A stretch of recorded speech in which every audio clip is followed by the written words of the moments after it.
นะฮะมันเจ็บมันปวดมันตึงๆหนักๆหน่วงๆอะไรก็ตามอันนี้เรียกว่าวิญญาณครับตอนนี้ทุกคนเริ่มพอจะเข้าใจเกี่ยวกับขันธ์ห้าหรือยังนั้นเมื่อเข้าใจแล้วเราก็จะมาดูกันว่าเราจะอาศัยขันธ์ห้าเนี่ยนำพาเราเข้าไปสู่จิตญาณของเราได้อย่างไรนะครับเพราะฉะนั้นวันนี้เราบำเพ็ญวิถีอุตรธรรม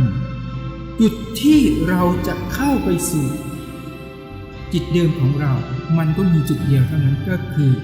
จุดญาณทวารซึ่งจุดนี้มันเป็นจุดศูนย์รวมนะของกายและจิตเป็นจุดเชื่อมโยงระหว่างกายและจิตนะมันเป็นประตูที่จะนำพาเราเข้าไปสู่จิตเดิมของเราเพราะฉะนั้นไตรลักษณ์ที่เราได้รับคือไตรลักษณ์ที่มีรูปลักษณ์และก็คืออยู่บนร่างกายและก็อยู่ที่ตรงจุดญาณทวารตรงจุดนั้นนะเพราะฉะนั้นเราจะต้องอาศัยขันธ์ห้านะรูปคืออะไรก็คือร่างกายก็คือจุดญาณทวารเวทนาก็คือความรู้สึกที่ร่างกายตรงจุดนั้นสัญญาก็คือการจดจำว่าที่เรารู้สึกเนี่ยรู้สึกยังไงวิญญาณก็คือความคิดก็คือนึกคิดไปถึงเมล็ดพันธุ์ต่างๆหรือสัญญาความจำหรือเป็นความรู้สึกที่เรารู้สึกวิญญาณก็คือความรู้สึกว่ามันเป็นอย่างไรนะครับก็คือความรู้สึกก็คือเวทนาแต่เป็นอย่างไรก็คือแยกย่อยไปอีกนั่นก็คือวิญญาณเพราะฉะนั้นเราจะต้องอาศัยขันธ์ทั้งห้าพร้อมกันนะครับเพราะฉะนั้นมันจะขาดสิ่งใดสิ่งหนึ่งไม่ได้เพราะฉะนั้นประเด็นสำคัญวันนี้เราจะต้องรู้ก่อนว่าการที่เราสำรวมจิตกำหนดจิตลงไปตรงจุดนั้นมันรู้สึกอย่างไรเพราะฉะนั้นความรู้สึกตรงนี้สำคัญมากเมื่อเรารู้สึกแล้วและรู้สึกอย่างถูกต้องแล้วเพราะฉะนั้นสำคัญคือเราต้องคุยกับคนที่สามารถสัมผัสได้ก่อนแล้วนะครับเพราะฉะนั้นเมื่อคนที่สัมผัสได้ก่อนแล้วจึงบอกได้ว่าไอ้ที่สัมผัสรับรู้ที่เราสัมผัสรับรู้นั้นหรือที่เรารู้สึกนั้นใช่หรือไม่ใช่บางคนบอกว่าถามว่าเวลาสำรวมจิตรู้สึกยังไงบ้างบางคนก็บอกว่ามันโล่งมันโปร่งมันเบามันสบายรู้สึกว่าเวลาเจอเรื่องราวอะไรต่างๆเราไม่โกรธแล้วเราสงบได้เราไม่ฟุ้งซ่านละทั้งหมดนี้คือความคิดทั้งนั้นนะครับความคิดก็คือความคิดปรุงแต่งนั่นแหละก็คือที่เรียกว่าสังขารนี่แหละนะฮะมันปรุงไปเพราะเรายังไม่ได้รู้สึกจริงๆเราแค่คิดไปว่ามันเป็นอย่างนั้นอย่างนี้นะฮะมันปรุงไปนะครับนะเพราะฉะนั้นเราต้องรู้สึกที่ร่างกายนั้นจริงๆครับมันไม่ใช่แค่คิดว่ารู้สึกมันต้องรู้สึกจริงๆเพราะฉะนั้นมันรู้สึกอย่างไรผู้บำเพ็ญปฏิบัติจะต้องฝึกฝนด้วยตัวเองทำด้วยตัวเองเมื่อรู้สึกแล้วนะคนที่รู้สึกได้ก่อนแล้วก็จะบอกให้การพูดคุยมันจะไต่ถามกันนะถ้าเราสามารถบอกถึงความรู้สึกนั้นเรียกชื่อมันได้ถูกต้องบอกได้ถูกต้องว่ามันรู้สึกอย่างไรนะ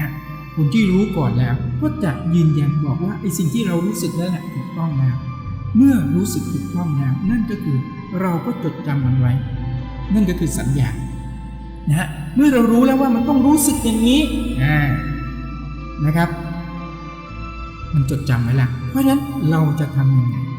เราจะต้องตรวจสอบมันตรวจสอบที่ตรงจุดนั้นมันกำหนดจิตลงไปให้มันรู้สึกเช่นนั้นเมื่อรู้สึกแล้วรักษาความรู้สึกนั้นให้ต่อเนื่องยาวนานขึ้นเรื่อยๆนะครับอันนี้แหละจึงเรียกว่าการเจริญสมาธิหรือเจริญสติเมื่อเราเจริญสมาธิหรือเจริญสติมากยิ่งขึ้นเท่าไหร่ปัญญาก็ส่องแสงสว่างมากเท่านั้นนั้นมันจึงทำให้เรายิ่งมองเห็นความจริงในสรรพสิ่งต่างๆทั้งหลายชัดเจนขึ้นเรื่อยๆนั้นยิ่งเราฝึกฝนมากขึ้นความสว่างหรือจิตพุทธะของเราปัญญาของเราก็จะส่องสว่างมากขึ้นเราก็จะมองเห็นความจริงชัดเจนขึ้นอัตตาความยึดมั่นของเราก็จะลดลงความยึดมั่นถือมั่นต่างๆมันก็จะค่อยๆเบาบางลงตรงนี้แหละที่เขาเรียกว่าปล่อยวางครับไม่ใช่แค่คิดว่าเราต้องปล่อยวางมีคนพูดอย่างนั้นอย่างนี้ว่า นะฮะอย่าไปทำอย่างนั้นก็ปล่อยวางสิอย่าไปยึดติดมันบางคนก็พูดว่าอย่าไปยึดติดมันจุดนั้นยึดทำไมยึดไม่ได้ตายแล้วจุดนั้นอยู่ที่ไหนเราจะต้องทำความเข้าใจให้ดีนะครับว่าตอนนี้เราอยู่ในโลกภวิสภาวะถ้าเราไม่ยึดจุดญาณทวารไม่ยึดตรงความรู้สึกตรงนั้นยึดจนถึงที่สุดนะครับเมื่อถึงที่สุดมันก็รู้แจ้งเมื่อรู้แจ้งมันก็จะไม่ยึดแล้วก็คือเรียกว่าเมื่อไหร่จะใช้มันก็ยึดใช้เสร็จมันก็จะวางคือเรียกว่าว่างมีว่างเมื่อไหร่จะใช้มันก็มีเมื่อไหร่ไม่ใช้มันก็ว่างเพราะทุกสิ่งทุกอย่างมันจะผกผันกันอยู่อย่างนี้ตลอดเวลามันจะว่างโดยไม่รู้สึกอะไรหรือจะมีตลอดเวลาเลยไม่ได้แต่ตอนนี้สำคัญที่สุดเราจะต้องรักษาความมีไว้ก่อนเราจะต้องยึดจุดนั้นจนถึงที่สุดเมื่อยึดจนถึงที่สุดมันจึงเข้าสู่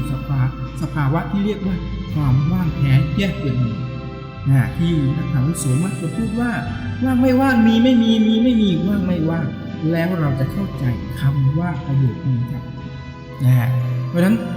เราจะต้องพิสูจน์มันด้วยตัวของเราเองโดยอาศัยขันธ์ทั้งห้าเนี่ยไปสัมผัสรู้ไปพิสูจน์มันเมื่อเราทำได้เรารู้เราเข้าใจแล้วเราจะต้องทำมันให้มากขึ้นทุกๆวันเพราะนั้นการที่ทำให้มากขึ้นทุกวันนั่นจึงเรียกว่าก้าวหน้าครับ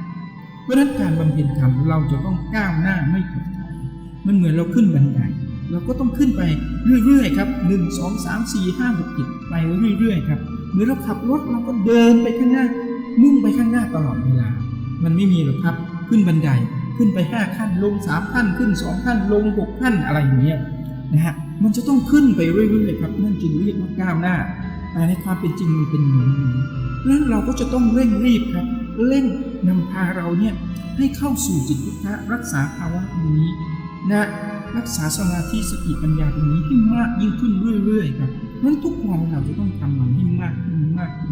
นั่นจึงเรียกว่าก้าวหน้าไม่ถดถอยเราจึงจะไม่ผิดต่อปณิธานที่เราได้ตั้งไว้ใน10 ข้อนะครับก่อนที่เราตั้งรับวิถีอนุตตรธรรมนะครับนั้นปณิธานจะเป็นเป้าหมายครับนั้นเมื่อเรามีเป้าหมายชัดเจนแล้วเราจะเริญปณิธานแน่นอนครับโอกาสที่เราจะไปถึงสัมมิธานหรือถึงสภาวะของความหลุดพ้นหรือที่เรียกว่าบรรลุธรรมนั้นมีแน่นอนครับแต่ที่สำคัญไม่ใช่99ดิบ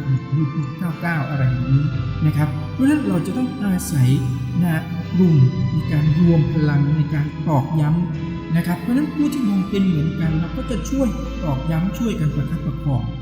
เราไปอยู่ในกลุ่มที่เขาไม่ได้บำเพ็ญเป็นไงเขาก็มีแต่ดึงที่เราหลุดจากการบำเพ็ญดึงให้เราไปติดอยู่กับการทำงานภายนอกเท่านั้นแต่ไม่ได้หมายถึงว่าวันนี้เราบำเพ็ญทางภายนอกเราจะไม่ทำเมื่อจิตเราเป็นนายเราก็จะรู้ว่าอะไรควรทำไม่ควรทำแค่ไหนอย่างไรเพราะฉะนั้นเราจะต้องพิสูจน์มันด้วยตัวของเราเองครับวันนี้ร่วมศึกษากันเกี่ยวกับเรื่องอาศัยขันธ์5เข้าสู่จิตพุทธะเพราะฉะนั้นเรื่องพอที่จะมองเห็นและก็เข้าใจบ้างสักเล็กน้อยนะครับนั่นที่สำคัญไม่เข้าใจอะไรให้ถามครับนั้นถามผู้ที่รู้ที่เข้าใจจริงก็จึงสามารถตอบคำถามได้อย่างถูกต้องเพราะฉะนั้นเราไปถามคนที่ไม่รู้หรือไม่เคยบำเพ็ญก็ตอบไม่ถูกครับเพราะฉะนั้นถามให้ถูกจุดแล้วเราจะรู้ว่าหนทางที่ถูกต้องนั้นเป็นอย่างไรครับวันนี้ร่วมศึกษากันเพียงเท่านี้ครับสวัสดีครับ